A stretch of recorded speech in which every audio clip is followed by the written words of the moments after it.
Bom, boa tarde a todos. Mais uma vez, obrigada pelo interesse e pela participação de vocês nessa tarde. É o nosso quarto webinar organizado para a gente tratar das medidas provisórias 927 e 936 e dos demais impactos que a gente está tendo nas relações de trabalho em decorrência da crise do Covid-19. A nossa proposta hoje é um pouco diferente dos outros webinars que a gente organizou. Nós convidamos hoje para essa conversa o professor José Márcio Camargo, economista-chefe da Genial Investimentos, da GGP Family Office, que tem como objetivo administrar o patrimônio de famílias e outros clientes, com que a gente tem um relacionamento já antigo, bastante estreito, já realizamos outros eventos sobre a crise do Covid-19 e a gente tem certeza que a experiência do professor vai agregar muito no nosso encontro de hoje, trazendo uma visão econômica sobre os temas que a gente se propôs a abordar aqui. Também com a gente aqui hoje está o João Pedro Póvoa, sócio da área trabalhista do Bichara, que também vai discutir com a gente as medidas e os impactos nas relações de trabalho. Tudo bom, João, professor? Tudo bem, muito obrigado pelo convite, é um prazer enorme estar aqui com vocês. Prazer é nosso. Tudo bem? João, tudo bom. Vamos começar hoje a nossa conversa com você. A gente vai abrir falando muito sobre as medidas provisórias, né? Assim, você entende que essas medidas adotadas pelo governo vieram no momento certo? Ele atuou no tempo correto e, mais ainda, elas caminham na direção certa para a gente tentar mitigar a taxa de desemprego que inevitavelmente deve aumentar em decorrência da crise? Cris, obrigado pela pergunta.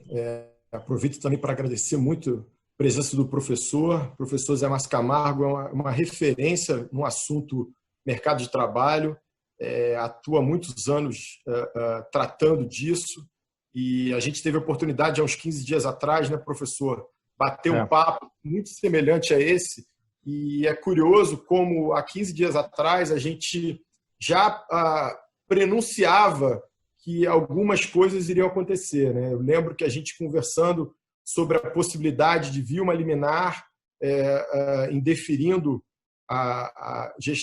exatamente essa questão que está sendo discutida agora na DIN 6363, que trata da desnecessidade de se fazer um acordo coletivo para tratar dos acordos de redução e de redução de jornada e de suspensão de contrato.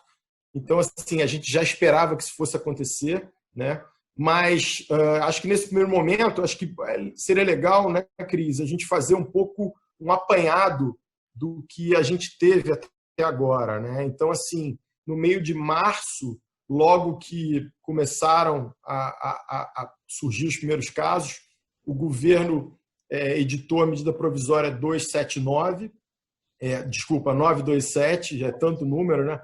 927, que ela tratava, no primeiro momento, de algumas medidas mais brandas, né? Ela praticamente flexibilizou as questões das férias, né? Nós já tivemos oportunidade aqui de conversar sobre isso algumas vezes, né?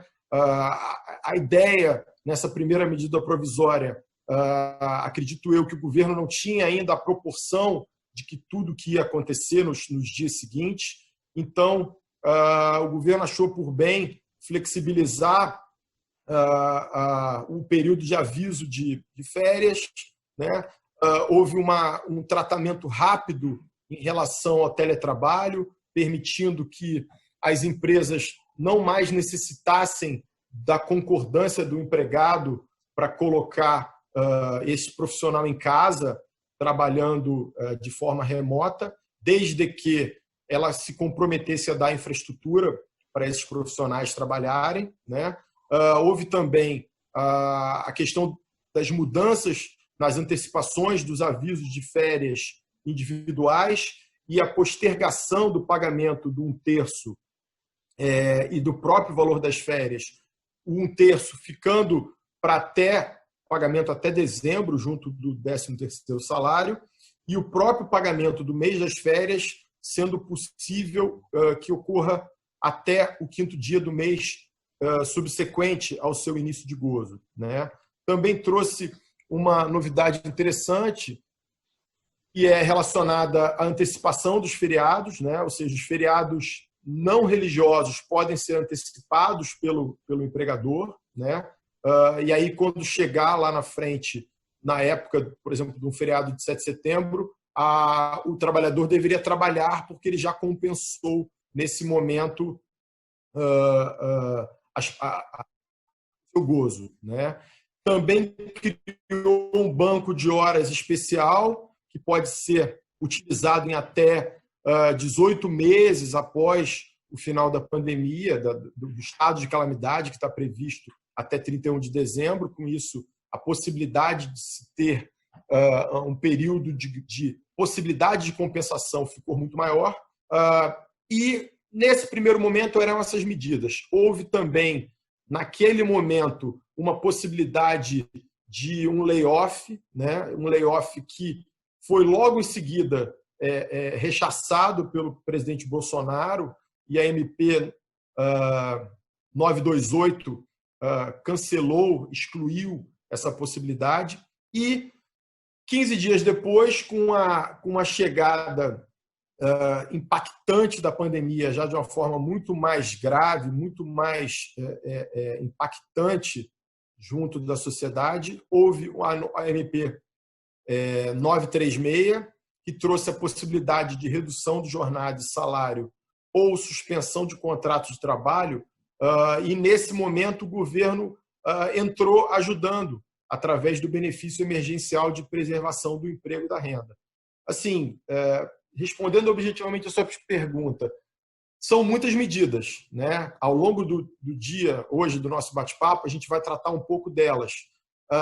Achei as primeiras medidas um pouco tímidas, achei as medidas utilizadas pela 936 já bem mais robustas, ajudaram a dar um pouco mais de tranquilidade para as empresas, à medida em que boa parte dos salários de quem ganha menos vão ser custeados pelo governo e que o restante do valor a ser pago seria pago através de uma ajuda indenizatória, ou seja, sem natureza salarial, sem reflexo para fundo de garantia, etc. Então, assim, o que a gente vai ver ao longo desse bate-papo são os desafios para se implementar todas as medidas, né? Então, acho que assim, o professor pode nos ajudar comentando o que ele tem visto de dificuldade da sociedade em relação a esse tema. Não, eu concordo com você, Paulo. Agora, eu acho o seguinte, eu acho que no início dessa pandemia, ninguém efetivamente tinha ideia do tamanho do problema que a gente ia entrar. Se você olhar em volta, quer dizer, todo mundo meio que, eu me lembro que todo mundo meio que achava que isso ia passar rápido, que não ia ter tanto problema, e a reação do governo foi uma reação muito baseada nessa percepção da sociedade em geral, inclusive do governo, de que seria uma coisa relativamente tranquila, que não ia levar a nenhum grande desastre, que não foi o que aconteceu, mas ninguém pôde antecipar. A verdade é o seguinte, sabe-se muito pouco sobre esta pandemia. Até hoje, tá certo? O grau de informação que os próprios técnicos, os próprios infectologistas têm sobre essa pandemia é muito pequeno. Você vê que há 15 dias atrás, quer dizer, a Organização Mundial de Saúde estava desaconselhando o uso de máscaras. Agora, só saiam de máscaras, por favor. Então, em 15 dias muda tudo, tá certo? Que é um sinal de que se sabe muito pouco. Não é uma crítica, é uma observação. Realmente é o que está acontecendo, é uma coisa muito nova, é um vírus muito novo. Então, tudo isso acho que a gente só vai efetivamente saber o efeito completo desse problema à medida que você for tendo mais informações sobre como que vai ser. Tem algumas coisas que a gente já consegue observar mais ou menos de forma generalizada, tá certo? A gente tem feito alguns trabalhos aqui sobre isso. Uma coisa que é praticamente em todos os países, exceto no Japão, tá certo? A curva de contaminação de novos contagiados, ela tem um comportamento com este formato, tá certo? Ela começa muito rápido, o contágio aumenta muito rapidamente no começo, mas em todos os países, independentemente da reação dos países, ela começa a fletear ali na frente, tá certo? O número de casos vai aumentando a uma taxa cada vez menor. A pergunta é: A diferença entre os países, na verdade, é o nível que essa curva fleteia, certo? Pode ser que isso seja o resultado do fato de que uma grande parte dos países adotou isolamento social, tá certo? Ou pode ser um comportamento natural dessa doença, do Covid-19. A gente não sabe, tá certo? Agora, de qualquer forma, tá certo? O nosso cenário é um cenário bem negativo. Quer dizer, o Brasil está caminhando num cenário um pouco melhor do que a média dos países europeus. Bem melhor, por exemplo, que Espanha, Itália, é um pouco melhor do que a Alemanha, tá certo? Mas então, e nessa trajetória, se o Brasil continuar nessa trajetória, o número de novos casos deve estabilizar na primeira semana de maio, o que significa que o isolamento deve começar a ser flexibilizado a partir da estabilização dos casos, então, lentamente. Nesse caso, que as nossas estimativas são de uma queda do PIB de 3,5% em 2020 e uma taxa de desemprego em dezembro de 14,3%. É um aumento substancial de desemprego, tá certo? Essas medidas provisórias, principalmente essa última, tá certo? Ela é extremamente positiva do ponto de vista econômico. Quer dizer, o que a medida provisória está fazendo é dando ao empresário a possibilidade de manter nos seus quadros trabalhadores que ele gostaria de manter nos quadros, mas não tem recursos para pagar salários, os custos e etc., mas que ele gostaria de manter para quando, na retomada, ele já poder utilizar esses trabalhadores, que são já trabalhadores treinados, que conhecem a empresa, que o empresário conhece, sabe da produtividade, tá certo? Então, manter essa coisa de manter a relação de trabalho intocada vai fazer muita diferença na hora da recuperação. Uma coisa é, na hora que a economia voltar, você chamar o trabalhador que você já conhece, que você já treinou para o trabalho, tá certo? Outra coisa é você ter que procurar um novo trabalhador que você não conhece, não sabe qual é a qualificação, vai ter que fazer tudo novamente, coisa que você já fez com o trabalhador que você está demitindo. Então, essa medida provisória ela é muito importante nesse sentido e eu espero que o Supremo, quer dizer, mantenha da forma como ela foi implementada. Ótimo, obrigada, professor. João, voltando um pouquinho aqui com você, o que você entende, quais são os cuidados que o empregador deve tomar ao escolher as medidas que ele vai adotar nesse período de pandemia, né? Essas medidas hoje disponíveis? Ele deve adotar isso de forma proporcional? Como é que você enxerga isso? Isso é uma pergunta muito boa e vem até em linha do que o professor Zé Márcio Camargo estava falando, né? Ou seja, a gente não sabe o futuro, né? A gente não sabe em quanto tempo a gente vai passar por essa quarentena. A gente viu ontem uma sinalização do governo de que talvez o novo ministro flexibilize um pouco mais, mas assim, são todas situações que a gente não tem certeza. Então, assim, eu acho que é muito importante para a empresa entender qual é a sua necessidade, criar uma expectativa e ir paulatinamente usando as medidas que forem possíveis, né? Assim, muitas empresas, logo que saiu a medida 927, colocaram as pessoas de férias, né? Como a medida de mais, salvo engano, ela é de 16, 15 de março, boa parte das empresas, da semana que vem, se deram 30 dias de férias, semana que vem os trabalhadores estão voltando ao trabalho, né? Boa parte dessas empresas, durante esses 30 dias, especialmente nos últimos 15 dias, desde que saiu a MP 936, trataram de correr, né, exatamente como o professor falou, para tomar outras medidas. Ou seja, as empresas identificaram que em um mês nada ia ser resolvido, o caixa ficando apertado, né, os custos continuando, os salários tendo que ser pagos, e durante esses últimos 15 dias, muitas empresas correram para negociar com seus empregados ou a redução da jornada para aquelas que continuam funcionando, ou suspender o contrato para aquelas que realmente estão paradas. Muitas empresas estão com atividade proibida, né? Ou seja, shopping centers não estão funcionando, restaurantes, muita área do comércio com atividades muito restritas. Então, assim, na linha do que você colocou, eu acho que cada empresa deve analisar qual é o momento apropriado de utilizar cada uma dessas ferramentas, né? Ou seja, começando com as férias, depois, eventualmente, se a paralisação for maior para ela, fazer a suspensão do contrato. E uma coisa muito importante, muita gente pergunta para a gente, mas eu só posso suspender, ou só posso reduzir, mas não, na verdade a MP ela trata os assuntos de forma conjunta. Só que uma coisa que toda empresa deve atentar é que o prazo máximo das duas atividades, no caso da suspensão, o prazo máximo é de 60 dias, no caso da redução, o prazo máximo é de 90 dias. Só que a soma das duas não pode ser 60 mais 90.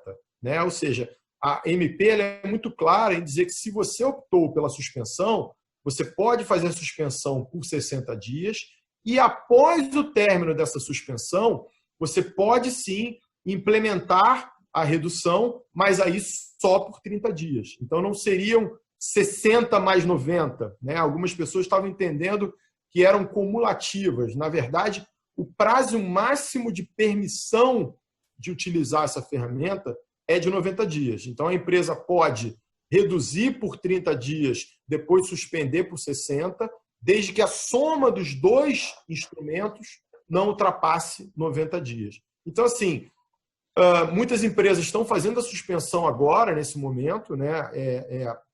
A gente tem trabalhado muito com relação a isso. É até uma coisa legal da gente falar, porque na semana que vem a gente vai ter um bate-papo muito legal, hein, professor? A gente vai fazer semana que vem um bate-papo com as empresas que já implementaram a redução e a suspensão, ou seja, para que elas possam contar quais foram os percalços encontrados no meio do caminho, né? Que não foram poucos. Né?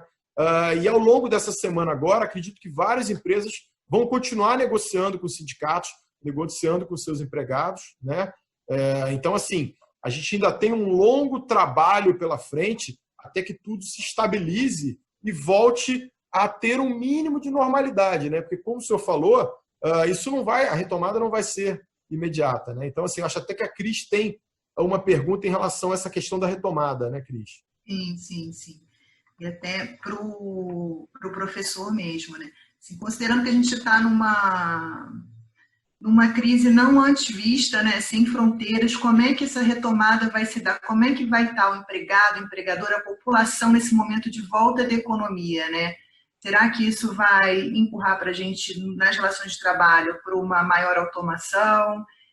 Será que vai ser mais lenta a retomada, porque as pessoas vão ficar mais receosas não só de sair de casa, mas também de fazer maiores gastos, porque vão estar com as poupanças comprometidas? Como é que vai ser esse cenário? A gente já consegue desenhar alguma coisa? Não, da mesma forma que é impossível saber até onde, o que vai acontecer com a pandemia, é impossível a gente saber com algum grau de certeza como é que vai ser a retomada. Mas a gente pode fazer conjecturas, que eu acho que nesse momento é o que você pode fazer, tá certo? Conjecturas mais ou menos bem informadas, tá certo? Sobre o que a gente pode esperar ali na frente. Né? Quer dizer, primeira coisa importante, vai ter alguns setores vão ter mais dificuldade de retomar do que outros. Né? Quer dizer, o setor de turismo, tudo ligado a turismo, vai ser bem mais lento do que setores industriais em que você pode produzir sem muito contato. Turismo, viajar, a retomada eu acredito que vai ser bastante lenta, certo?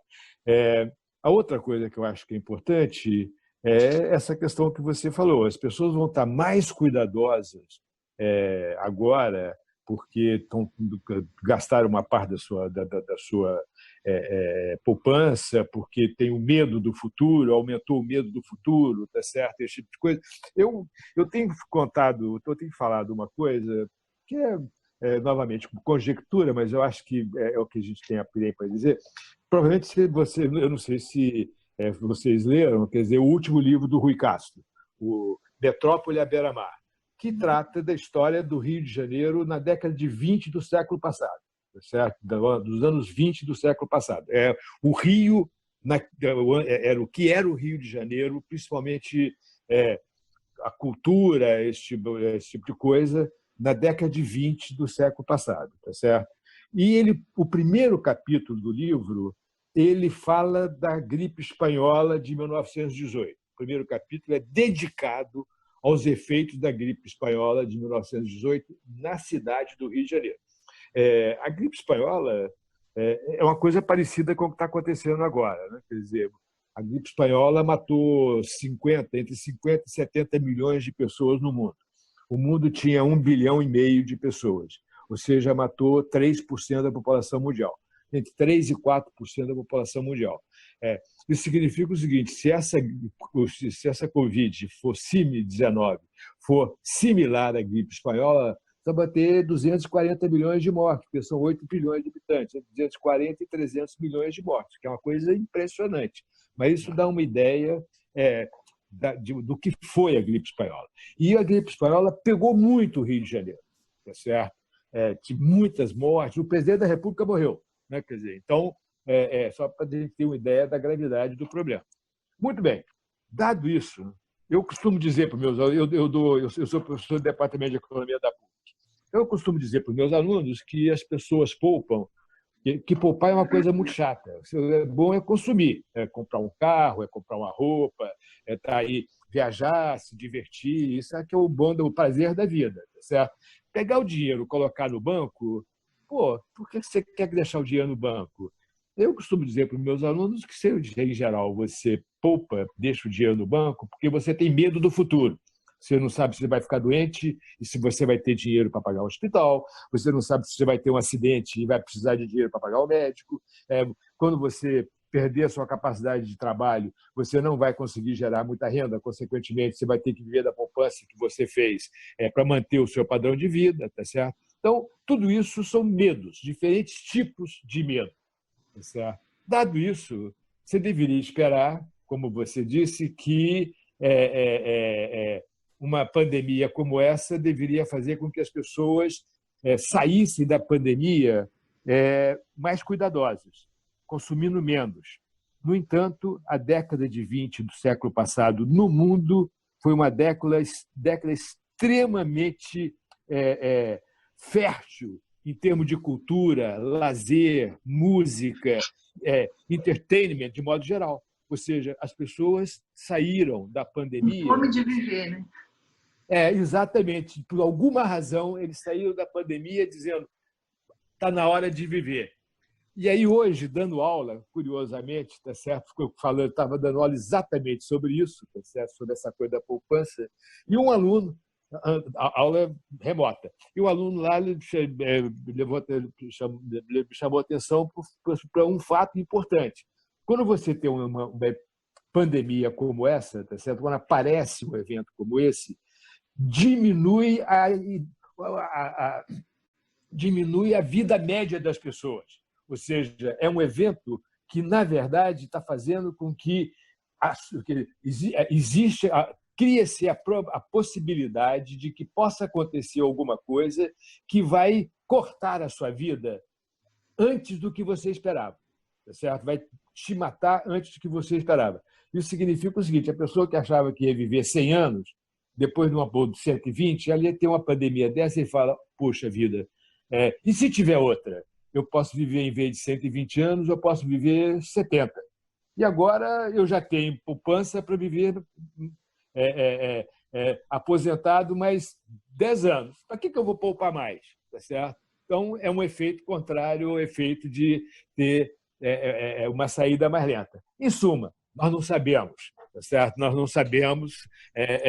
Você tem efeitos de um lado e de outro. Esse exemplo da gripe espanhola sugere que tem alguma coisa que faz com que as pessoas queiram viver mais no curto prazo, depois da pandemia, do que antes. Pelo menos lá na década de 20 do século passado. Não sei como é que vai ser agora. Tá ótimo, obrigada. Voltando um pouquinho para as medidas provisórias, João, Como é que você entende que vai ser o resultado? Quais são as perspectivas para o resultado do julgamento da ADI 6363 pelo STF que você comentou antes, que trata da inconstitucionalidade parcial da MP 936? Não, legal, eu acho que é até um pouco na linha do que o professor falou, né? Ou seja, tá tudo tão inseguro que a gente estava conversando aqui bem no início, né? Um pouquinho antes da gente começar o nosso bate-papo. O julgamento está rolando agora, não sei se vocês sabem, estava 2-1 a favor da liminar, né? Ou seja, a liminar considerando inconstitucional a celebração de acordos individuais com uma mera ciência do sindicato, né? O ministro Lewandowski, que deu a liminar, reafirmou seu voto, o ministro Edson Fachin concordou com ele, e o ministro Alexandre de Moraes tinha votado pela divergência. Eu, sinceramente, tenho uma opinião própria de que a liminar vai cair hoje, tá? Mas isso é palpite, né, professor? A gente já conversou sobre isso. Isso é palpite que a gente dá levando em consideração um pouco do que a gente já viu em outros julgados. O próprio ministro Marco Aurélio já deu, já indeferiu uma liminar sobre matéria relativamente parecida com essa na MP 927. A 936 caiu com um relator diferente, então o entendimento foi diferente, mas acredito que o Marco Aurélio venha na divergência com o Alexandre de Moraes. É muito difícil a gente falar de inconstitucionalidade, né? Ou seja, a gente está num momento extremo, a gente está num momento curioso. O próprio voto do ministro Alexandre de Moraes foi interessante, ele usou uma fábula famosa japonesa sobre a cerejeira e o carvalho, né? O salgueiro e a cerejeira, né? Que no Japão, quando há muita neve, o salgueiro, que é muito forte, muito robusto, ele consegue segurar muito daquela neve que cai. Só que de tanto cair neve, a neve destrói e o salgueiro quebra, né? Já a cerejeira, que é frágil, ela aguenta muito pouco a neve e de tempos em tempos aquela neve cai e ela consegue se manter intacta durante todo o inverno. Eu acho que a situação que a gente está passando, e foi o exemplo que ele deu, é exatamente esse, ou seja, se a gente esticar muito a corda, se a gente forçar muito, o que vai acontecer é que as empresas não vão aguentar, as empresas vão quebrar. Se elas não puderem fazer os acordos individualmente, se elas tiverem que necessariamente, antes de fazer o acordo, irem ao sindicato para fazer toda uma negociação, quando está todo mundo em casa, os próprios sindicatos não têm aparelhamento para isso tudo, eu tenho certeza de que essa árvore vai quebrar, entendeu? Então, assim, a gente tem conversado muito com os clientes. Obviamente que a Constituição Federal diz que redução de jornada com redução de salário é necessariamente através de uma negociação coletiva, mas o que a gente está vivendo é uma situação extraordinária. A gente não está admitindo aqui que perenemente a redução vai existir. A gente está tratando de um assunto que vai durar 2 meses. Mais do que isso, o governo está entrando com o pagamento de boa parte da perda do empregado. Então, assim, a perda que esse trabalhador vai ter, ela é marginal. Então, o que acontece, de uma maneira geral, o que a gente pode ver é o seguinte: os sindicatos poderão, ainda assim, depois de comunicados com 10 dias, vir questionar. Olha, esse acordo não foi correto. Ele tem aqui uma inconstitucionalidade, porque qualquer que seja o assunto. O meu ponto é, você impedir que a empresa faça um acordo antes, informe ao governo, para que o empregado já possa começar a receber e fique necessitando antes negociar com o sindicato, é uma coisa que vai inviabilizar a própria atividade da empresa. E aí o mais curioso de tudo, na quarta-feira, o ministro Lewandowski julgou os embargos de declaração da Advocacia Geral da União. E aí ele, de uma certa forma, rejeitou os embargos, mas ele deu um esclarecimento dizendo o seguinte: olha, eu não estou dizendo que o acordo feito individualmente não tenha validade. Eu estou dizendo que o sindicato deve ser informado, e aí, se ele entender que deve ser feita alguma consideração, ele venha negociar com a empresa.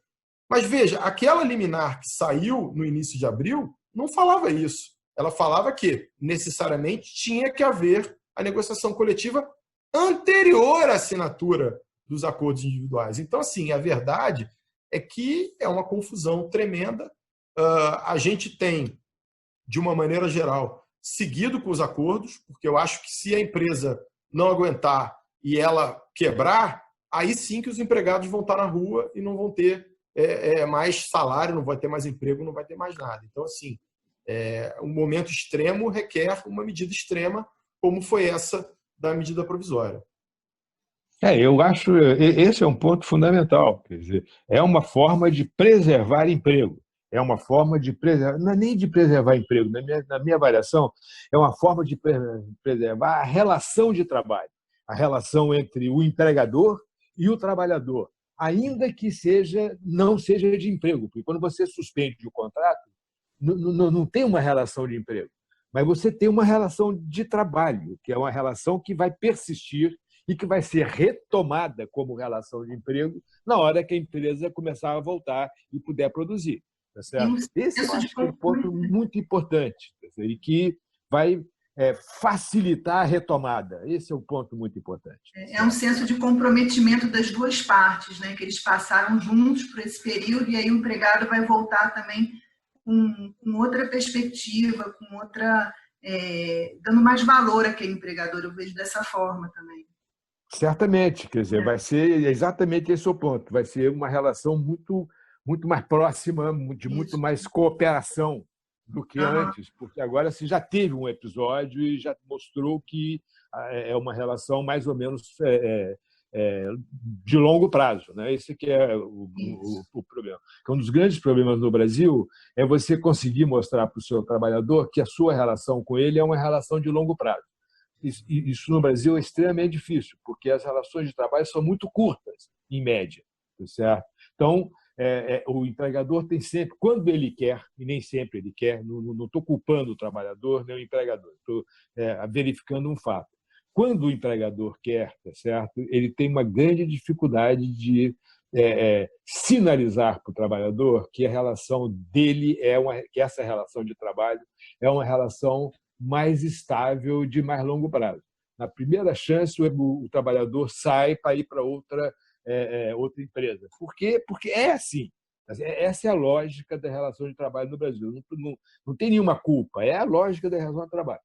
Esse caso é um caso típico que você pode passar para o seu trabalhador a ideia de que, olha, que eu tenho uma relação de mais longo prazo com você. Investe na minha empresa que eu vou investir em você como trabalhador. Tá certo? Então, acho que isso seria muito interessante. Sim, verdade. E se a gente sabe que o cenário é incerto, que a retomada vai ser lenta, que só vai começar a acontecer quando a curva de contaminação se estabelecer, parar, na verdade, né? Pensando nisso, entendendo todas essas incertezas, o senhor já consegue ver um momento de retomada, como é que o empregador vai atuar nesse momento assim? O senhor entende que ele deve paulatinamente reduzir as medidas, voltar aos poucos com a sua força de trabalho. Veja que essa mudança agora no Ministério da Saúde pode ser vista como uma mudança de estratégia do próprio governo na retomada da economia, da produção. As empresas já devem se preparar para isso? Não, eu acho o seguinte: se a nossa estimativa de que o aumento da contaminação vai parar a contaminação, o número de contaminados, novos contaminados, vai parar de crescer na primeira semana de maio, nós já estamos no dia 17 de abril, ou seja, falta, na verdade, menos de 2 semanas. Está na hora, sim, das empresas começarem a pensar em como sair. Na verdade, eu acho que está na hora do governo começar a pensar em como sair. Eu acho que vai ter que desenhar uma estratégia de saída do isolamento. E, nesse sentido, quer dizer, eu acho que cada um tem uma opinião, mas, nesse sentido, eu acho que a troca no Ministério da Saúde é bastante positiva, tá certo? Independentemente da qualidade do ministro Mandetta, não estou discutindo isso, mas o ponto é o seguinte, quer dizer, dado o grau de politização que foi criado nessa discussão sobre o isolamento, sai, fica, faz isolamento, não faz, dado o grau de politização que chegou esse debate, tá certo? Isso estava paralisando o Ministério da Saúde, aparentemente, pelo menos, paralisando o governo em geral, de como desenhar uma estratégia para sair dessa coisa do isolamento no momento em que é fundamental desenhar essa estratégia. Como é que nós vamos sair? Vai sair primeiro pelos jovens? Como é que vai abrir o comércio primeiro? Vai sair, entendeu? Você vai abrir as universidades primeiro? Porque essa estratégia é fundamental. E se por acaso o número de contaminados voltar a aumentar, como é que você faz? O que você reduz? Qual é o passo que você vai dar atrás? Em suma, não é simples desenhar isso, tá certo? Você precisa de ter os infectologistas, provavelmente os urbanistas, tá certo? Tem um problema grave nas grandes cidades brasileiras, que é um problema que não está sendo tratado, que é a questão das favelas, tá certo? A contaminação das favelas, a pouca informação que a gente tem é que está aumentando muito a contaminação nas favelas, porque o isolamento nas favelas é muito mais difícil, são pequenas casas, sem ventilação. Então, essas coisas precisam ser discutidas e planejadas. A minha avaliação, o que estava acontecendo, dado a disputa lá no Ministério da Saúde com o presidente e tal, é que esse assunto estava interditado. Certo? Estava interditado, ninguém falava, todo mundo tem medo de falar, se você começar a falar isso é porque você quer sair logo e não pode sair ainda. Não, eu acho que tem que sair quando tem que sair, mas é importante ter um plano de saída. E, desse ponto de vista, eu acho que a substituição do ministro pode desinterditar essa discussão. Espero que aconteça isso, pelo menos. Certo? Eu acho que isso também já traz um pouco da resposta de uma outra pergunta que a gente ia colocar, se o senhor entende que deve haver novas medidas provisórias para o momento de retomada, né? Se o governo deve tratar isso objetivamente no momento da retomada. Não, eu acho que sim. Eu acho que vai depender da velocidade da retomada, tá certo? Você vai ter que... O ponto é o seguinte, o governo adotou uma estratégia que eu acho correta, tá certo? Que é o seguinte, eles supuseram que a emergência vai durar 3 meses, abril, maio e junho, e tentaram concentrar todas as medidas, as decisões nesses 3 meses, tá certo? Os gastos estão tudo concentrado aqui. E toda a ideia é vamos concentrar nesses 3 meses e, se precisar de mais, seja para favorecer a retomada, seja porque a emergência continua, nós temos espaço para fazer mais 3 meses depois. Tá certo? Então, eu acho que eles estão reservando um pouco de espaço para esse período aí pós esses primeiros 3 meses aí da pandemia. Tá certo? Tem que ter mais informação sobre como vai ser a retomada, né? Quer dizer, eu acho que esse é um ponto muito importante. Por exemplo, essa coisa que eu falei do setor de turismo, hotelaria, isso vai companhias aéreas, tá certo? Esses setores ligados a viagens vão ser setores muito afetados. Você está disposto a destruir esse capital que foi acumulado nos últimos anos sem tomar nenhuma providência, você está, entendeu? Quer dizer, será que o país, do ponto de vista do país, o ideal é deixar todo esse capital que foi acumulado aí nos últimos anos em hotelaria, empresas aéreas, etc., ir por água abaixo? Provavelmente não, não sei. Mas essa é a discussão que tem que ser feita.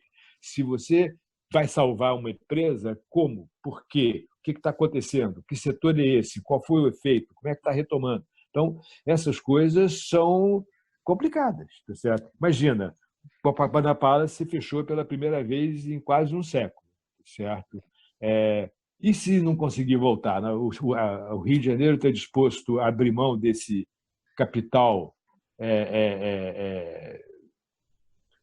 quase um capital social, né? Que a cidade cultural, tem, Patrimônio. cultural, entendeu? Assim, pô, será que está mesmo? Será que vale a pena? A relação custo-benefício qual é? É de abrir mão desse capital cultural ou de salvar o capital cultural, dar algum recurso? Essa é a discussão que tem que ser feita. E eu acho que essa é a discussão que vai ser feita na hora da retomada. Ótimo, obrigada. E, João, a gente voltando um pouquinho para as NPs, você já falou bastante, mas você vê, então, que para evitar a paralisação da economia e da produção por muito mais tempo, elas são eficazes, elas se prestam a isso. Cris, eu acho que elas são essenciais. Eu acho que, assim, todas as empresas que puderem devem utilizar. Porque, assim, a gente está aqui tratando muito de quem está sofrendo muito com esse problema, né? Só que, curiosamente, quando alguns choram, outros vendem lenço, né? Então, assim, a gente tem visto algumas empresas contratando, né? Assim, eu tenho, por exemplo, filhos em casa que o colégio dos meninos correu para montar uma plataforma digital para fazer com que eles possam ter aula online, né? Então, assim, as empresas de tecnologia foram muito demandadas, né? As indústrias ligadas a todo esse problema médico e tal. É uma coisa que eu conversava muito com o professor no último papo que a gente teve, há uns 15 dias, né, professor? Era se as empresas, se os países vão passar a dar um pouco mais valor às suas empresas nacionais e não ficar tão dependente do capital ou da compra de produtos que vêm da China, né? Ou seja, se o Brasil produzisse de forma intensa máscaras, se produzisse os respiradores aqui, a gente não ia estar passando esse sofrimento de ter um carregamento interceptado no meio do caminho porque os Estados Unidos foi lá e comprou, pagou mais caro, né? Então, assim, eu acho que toda uma forma de analisar o mercado de trabalho e as empresas que geram o mercado de trabalho vai ser feito, né? Então, assim, eu acho que o ponto que o professor tocou, para mim, é muito importante. As empresas investem ao longo do tempo em material humano, né? De treinamento, sabe? A gente tem muito cliente que gasta horas e horas treinando os profissionais são muito específicos para aquele tipo de trabalho. Você imagina você dispensar essa pessoa, pagar a rescisão dela e, eventualmente, o Brasil volta numa retomada lá para outubro, novembro. Como é que você vai fazer? Você vai recontratar aquele profissional, né? Já pagou a rescisão? Então, assim, tudo isso eu acho que tem que ser pesado pela empresa e, sim, usar as ferramentas do governo, apesar de aparentemente burocráticas, eu acho que elas devem ser implementadas com urgência e depois, com calma, a gente vai tentando endereçar como que vai se cercar de medidas. Assim, a gente tem conversado muito com as empresas. Faz o acordo individual, manda as informações para o governo, deixa os empregados ganhando ajuda compensatória e aí, se for o caso, vamos negociar com os sindicatos.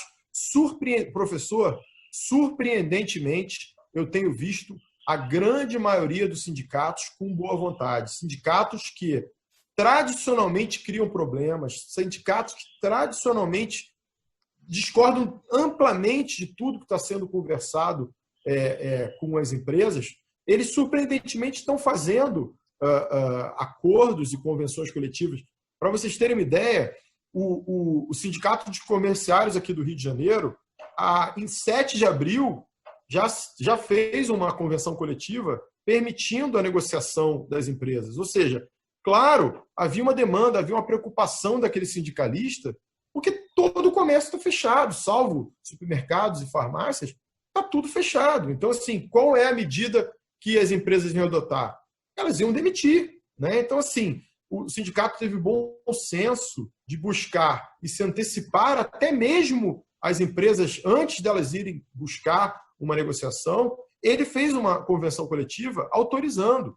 Ou seja, se todos os sindicatos fizessem isso e colocassem lá de forma clara quais são as regras que devem ser respeitadas no momento de você celebrar um acordo de redução de jornada ou de suspensão de contrato, toda essa burocracia que a gente está sofrendo, que a gente está vendo, seria simplificada, né? Ou seja, você iria no site do do próprio sindicato, imprimiria a minuta do acordo e faria uma adesão. O que a gente está vendo em alguns sindicatos é que eles não têm nem braço. Professor, tem sindicato que mandou mensagem para clientes nossos dizendo o seguinte: olha, a gente recebeu tantos pedidos de negociação que a gente pede que vocês enviem as suas minutas, que quando a gente puder, a gente vai analisar. Agora, olha que loucura.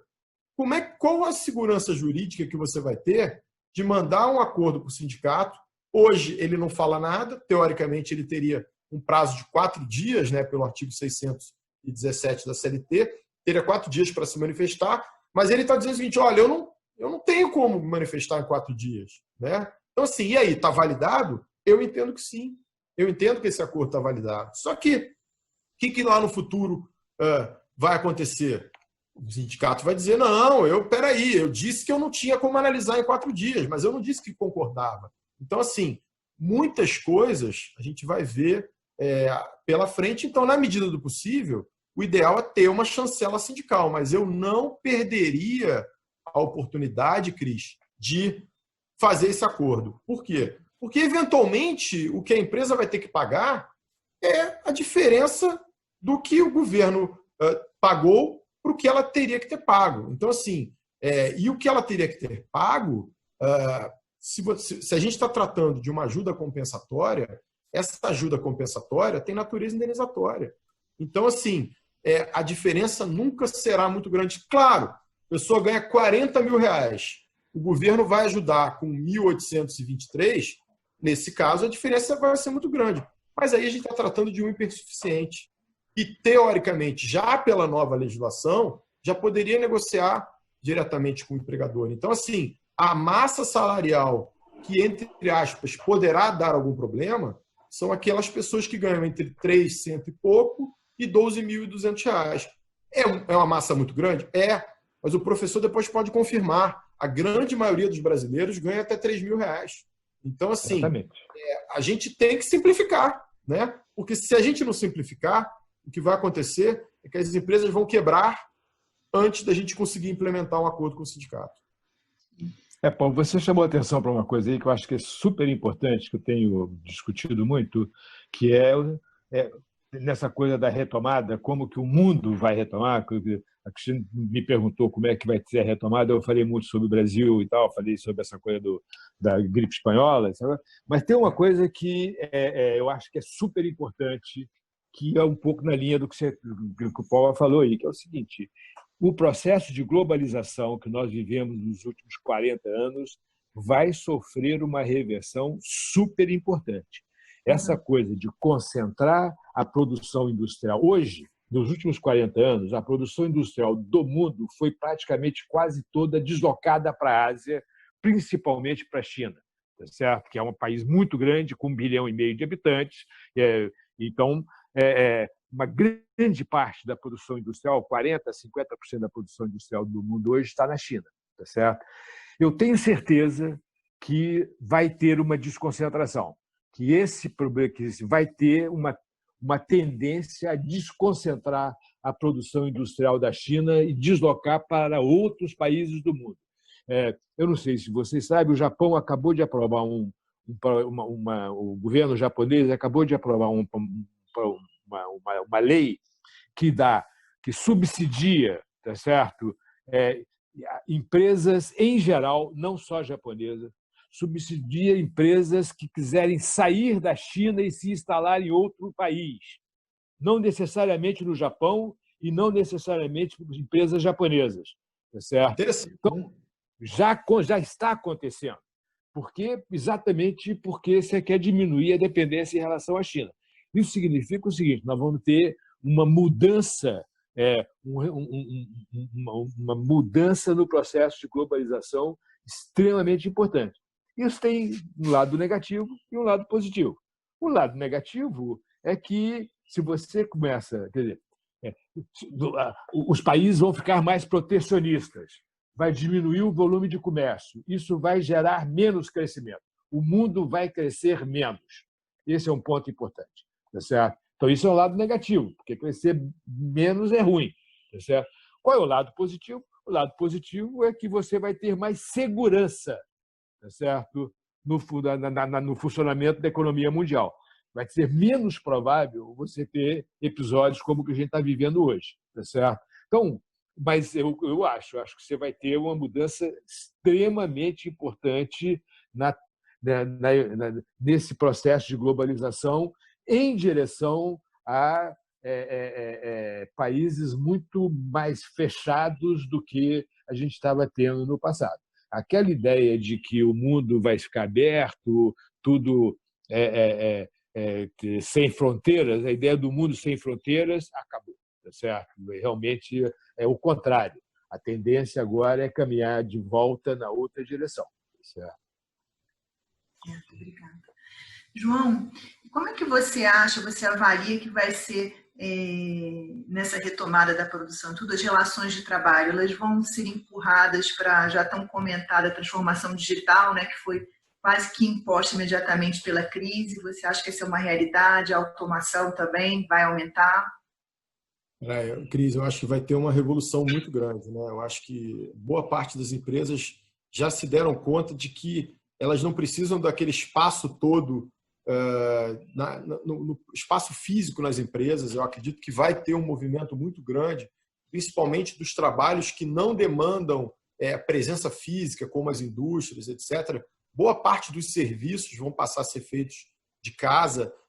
Acho, inclusive, que alguns pontos vão ter que ser tratados até, como você falou, talvez numa outra medida provisória ou numa lei, porque a grande discussão que a gente está tendo agora, quando a gente começou a implementar as reduções salariais e as suspensões, suspensão nem tanto porque não tem esse problema, mas na redução salarial a gente mesmo já conversou bastante sobre isso, né? Como é que você reduz uma jornada de alguém que está em home office sem controle de jornada, né? Então, assim, são perguntas que são difíceis de responder, né? Então, assim, acho que não só a lei vai ter que se adaptar à nova realidade, né? Mas as empresas vão começar a perceber que determinados tipos de comportamento, determinados tipos de trabalho não demandam mais a presença física nos escritórios. Então, assim, eu acho que isso vai ter um impacto muito grande, né? Eu já vejo algumas empresas analisando as suas políticas de home office, né? Verificando o que pode ser mudado, o que pode ser trabalhado. Eu acho que a AMP trouxe alguma sinalização, mas ela ainda deixa algumas lacunas, porque ela fala que a empresa deve dar a infraestrutura para o trabalho. Aí, assim, o que seria infraestrutura? Tem que pagar a luz da casa, tem que pagar a internet, mas a pessoa já tem luz, já tem internet, né? Teria só que dar um computador. Então, assim, são muitas perguntas que ainda não estão respondidas e a gente espera que isso não recaia por reclamações trabalhistas lá na frente. Então, assim, a gente tem, da medida do possível, recomendado que se faça um regulamento, né? Ou seja, se a empresa vai dar alguma infraestrutura, negocia, faz um termo, diz qual é a infraestrutura que está sendo dada, né?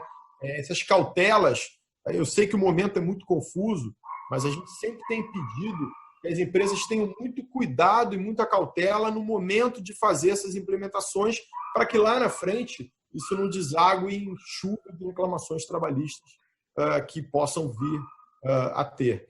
Acredito eu que, como os períodos são pequenos, talvez esse não seja o motivo principal de uma reclamação trabalhista. Mas, se a pessoa for demitida depois do período da estabilidade, com certeza ela vai estar chateada, né? Ou seja, poxa, eu reduzi meu salário, você só segurou o período que estava previsto de estabilidade e depois me mandou embora. Então, assim, se a demissão for muito fresca logo após o término da garantia de emprego, talvez a pessoa venha questionar alguma coisa desse momento de agora. Se a demissão for daqui a 2, 3 anos, ninguém mais vai lembrar o que a gente passou. Eu acho que é do ser humano a memória ser um pouco curta, né? A gente vai estar lembrando, até brincando, pô, lembra aquele tempo que a gente ficou em casa trabalhando? Não sei, são conjecturas que a gente faz. Tá joia. A gente vai caminhando aqui para o fim do nosso bate-papo, mas eu vou fazer uma pergunta para vocês que foi endereçada aqui no nosso chat pelo Rodrigo. Ele fala assim, João, você acha que as MPs não deram atenção às empresas que podem entrar em recuperação judicial, né, em razão da crise, visto que não há essa discussão em nenhuma MP, nem em projeto de lei? Acho que faltou essa abordagem. Isso aí a gente tem tratado, inclusive, nos temas que a gente tem feito. Acho que para todo mundo estar na mesma página, a gente tem procurado fazer um webinar por dia, né? E a gente, salvo engano, na quarta-feira passada, a gente tratou de quais são as medidas até comerciais que devem ser adotadas, né? E esse ponto é muito relevante, né? Ou seja, acho que boa parte dessas medidas tem como objetivo impedir que as empresas tenham que adotar uma medida mais impactante, ou seja, entrar em recuperação judicial, por exemplo, né? Mas eu concordo com ele. Eu acho que poderia ter sido feito algum aditivo, algum tratamento na própria lei de recuperação para que pudesse dar uma proteção maior nesse momento. Não houve, não tem nada, mas assim, como o professor falou mais cedo, eu acho que está tudo acontecendo ao mesmo tempo, né? Ou seja, a gente pode estar aqui conversando e pode estar saindo uma medida provisória nova, né? Então, assim, não percam as esperanças. Eu acho que uma coisa que, apesar de todo esse problema político, toda essa confusão política, eu não sei se vocês todos sabem, mas hoje teria que ser votada a MP verde amarela, aquela 905. Só que um pouquinho antes eu já li que o Senado vai embarrear e ela vai caducar na segunda-feira, o que é muito triste, né? Ou seja, era uma MP muito relevante, ela permitia que as empresas contratassem profissionais como primeiro emprego, ou estenderam, a própria Câmara dos Deputados estendeu essa contratação para até 55 anos, com pagamento de encargos muito menores. Eu acho que isso daria um estímulo muito grande ao emprego, mas ela provavelmente vai caducar. E com ela vai caducar também vários itens que tratavam de PLR, vários itens que tratavam de premiação, coisas muito importantes, coisas que a sociedade precisa, as empresas precisam e, principalmente, o empregado precisa, né? Ou seja, hoje, as empresas não implementam algumas coisas que foram trazidas pela reforma trabalhista porque elas têm medo depois de serem processadas ou autuadas pela Receita Federal. E essa MP tinha um objetivo muito importante, que era de trazer ela iria clarificar, por exemplo, questões do prêmio. Ou seja, como que você vai pagar o prêmio? A MP explicava, se você pagar o prêmio nesse formato, você não vai ter natureza salarial. Então, assim, eu fico triste porque, às vezes, as medidas são tomadas e as brigas políticas que o nosso país convive acabam, por si só, derrubando uma coisa que, eventualmente, poderia ser boa. Eu concordo. Eu acho que é uma pena que a MP caduque, que na verdade não está 100% certo ainda que vai caducar, né? Quer dizer, tem até segunda-feira, o presidente do Senado não se comprometeu a pautar, mas também disse que não sabia se ia pautar. Então ainda está típico. Então vamos ver o que acontece daqui até segunda-feira. Provavelmente ele deve estar esperando algum tipo de negociação aí para colocar ou não a medida provisória na pauta, tá certo? A MP, eu concordo com o Paulo, a MP eu acho excelente, tem todos os sentidos. Hoje, por incrível que pareça, quando a gente fala, as pessoas ficam meio assim, mas hoje, quer dizer, o salário mínimo no Brasil hoje, mais os encargos sociais, é maior do que o valor da produtividade de um trabalhador com pouca qualificação.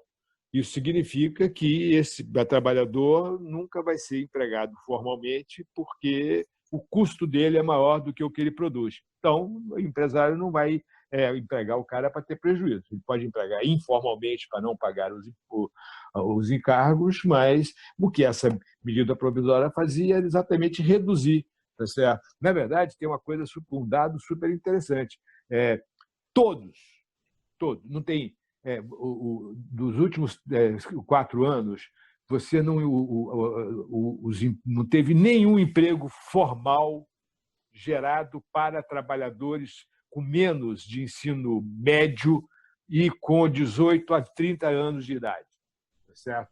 Todos foram para trabalhadores mais velhos e com é um nível educacional ensino secundário ou mais, tá certo? Os trabalhadores sem ensino secundário, eles são informais, em geral, ou conta própria, ou trabalhadores sem carteira assinada, tá certo?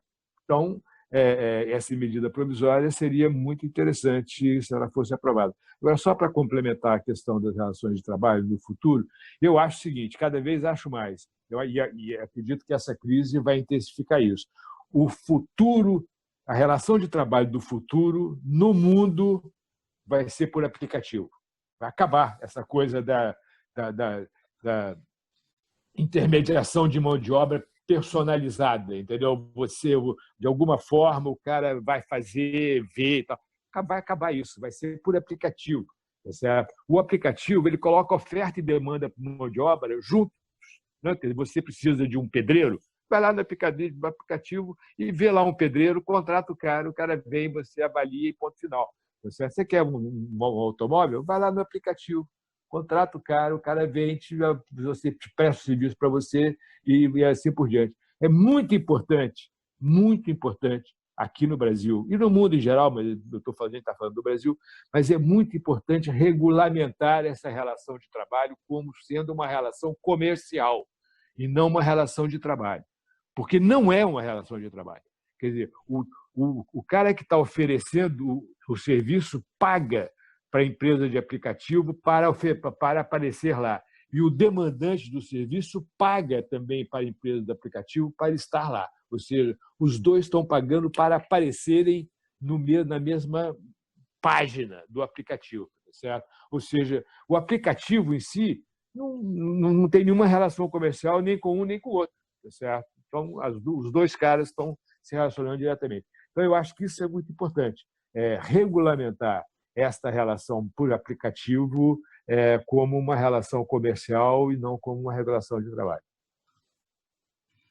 Ótimo, obrigada. Acho que nas considerações finais eu ia pedir para falar um pouquinho sobre o que o senhor já falou, mas é que depois de uma crise assim, sem fronteiras, nesse mundo globalizado, como é que vocês entendem que o mercado de trabalho vai caminhar e a economia nesse futuro aí que a gente tem pela frente pós-pandemia? Eu acho que essa questão da relação de trabalho por aplicativo vai ser super importante. A outra coisa é essa questão do retorno da globalização. Eu acho que isso vai mudar muito o mundo, de modo geral. Muito. Certo?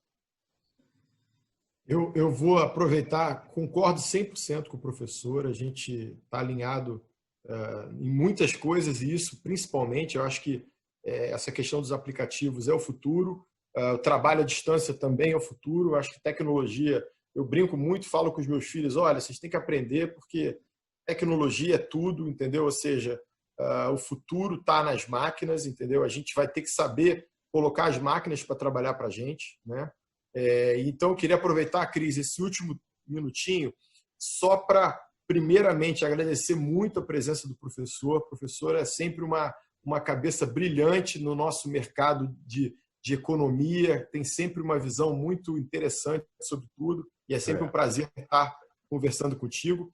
E aproveitar também para fazer um comercialzinho do nosso próximo webinar, no dia 24, sexta-feira que vem.